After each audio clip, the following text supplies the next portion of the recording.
Gente, vamos infelizmente agora falar do caso da menina estuprada que engravidou. Ontem houve uma confusão na porta de um hospital no Recife e o Vini vai contar essa história pra gente.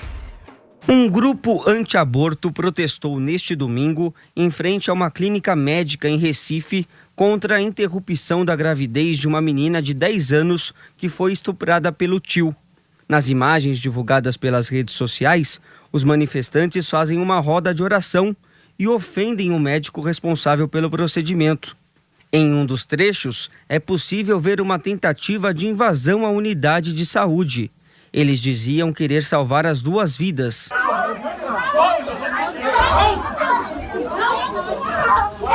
A ativista Sarah Winter, que teve o bloqueado no Twitter pelo ministro do STF Alexandre de Moraes, chegou a publicar numa conta alternativa a identidade da menina e o hospital em que ela estava internada. Durante o dia, um outro grupo formado por mulheres se mobilizou em frente à clínica a favor da vítima de estupro. Houve bate-boca e confusão. Eles estão rezando para uma menina de 10 anos de idade parir. O caso da menina de 10 anos foi identificado pelas autoridades de São Mateus, no Espírito Santo, no último dia 8 de agosto. A criança contou à polícia que sofria abusos de um tio desde os 6 anos de idade. O homem de 33 anos teve a prisão decretada e até o fechamento desta reportagem estava foragido. A autorização judicial para o aborto foi concedida pelo Ministério Público, porém, um hospital de Vitória alegou motivos técnicos para não realizar o procedimento. A Justiça, então, determinou a ida da menina para outro estado. O Conselho Nacional de Justiça pede informações sobre a ação judicial. A legislação brasileira permite a interrupção da gravidez para vítimas de estupro e também em casos de risco de morte para a mãe e feto anencéfalo. Paulinha, por motivos óbvios, eu faço questão de te ouvir antes de todo mundo.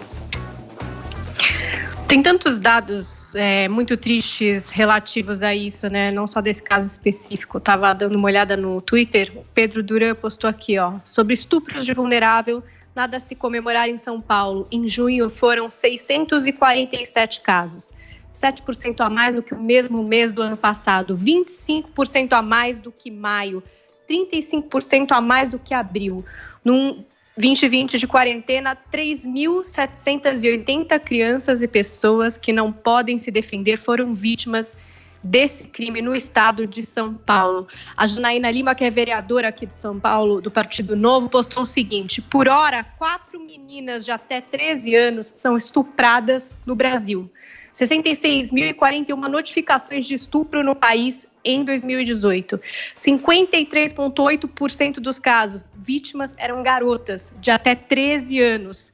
Isso sim deveria te causar revolta e protesto.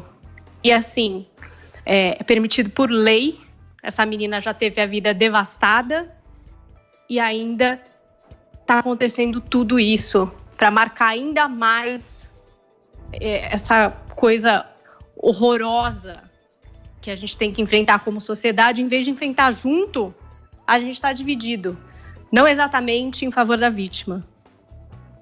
Adriles. Aborto é a interrupção da vida de uma criança. Ponto.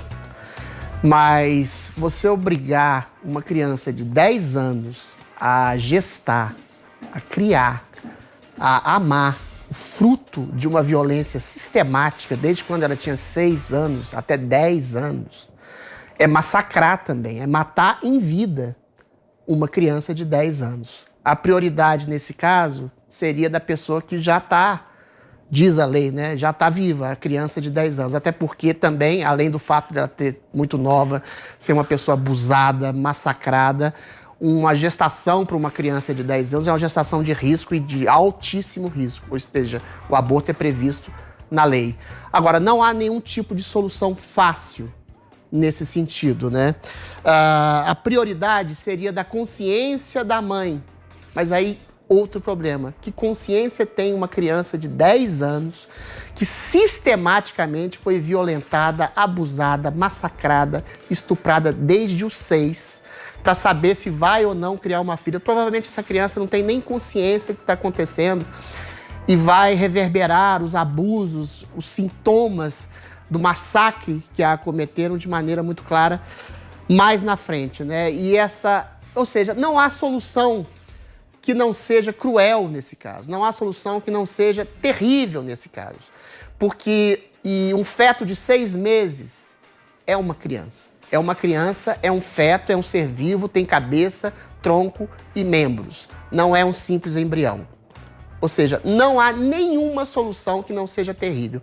Terrível é a solução fácil de não perceber as nuances, as inúmeras nuances, aliás, trágicas desse caso.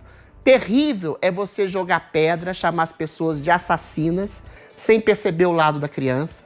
Terrível também é você aplaudir um aborto, um assassinato de um feto também, como se fosse uma vitória da liberdade. Ou seja, não há nenhuma vitória nesse caso. Nenhuma. Há uma decisão responsável e responsável por uma coisa extremamente doída, que foi a decisão pelo aborto de uma criança para preservar outra criança. Esse caso, Paulo, ele revela muito mais como, sobretudo na reação das pessoas, o fanatismo deixa o Brasil cego, sectário, sem nenhum tipo de empatia real pelas pessoas, sem considerar as ambiguidades morais de um caso tão complexo como esse. Todo fanatismo é estúpido, é imbecil, é idiota. Joel. Vamos lá. Bom, como já disseram aqui, uma menina de 10 anos, vítima de estupros, uma gravidez proveniente de um estupro, portanto amparada pela lei. Além disso, pelo fato dela ter 10 anos, ser uma criança, é também uma gravidez de risco.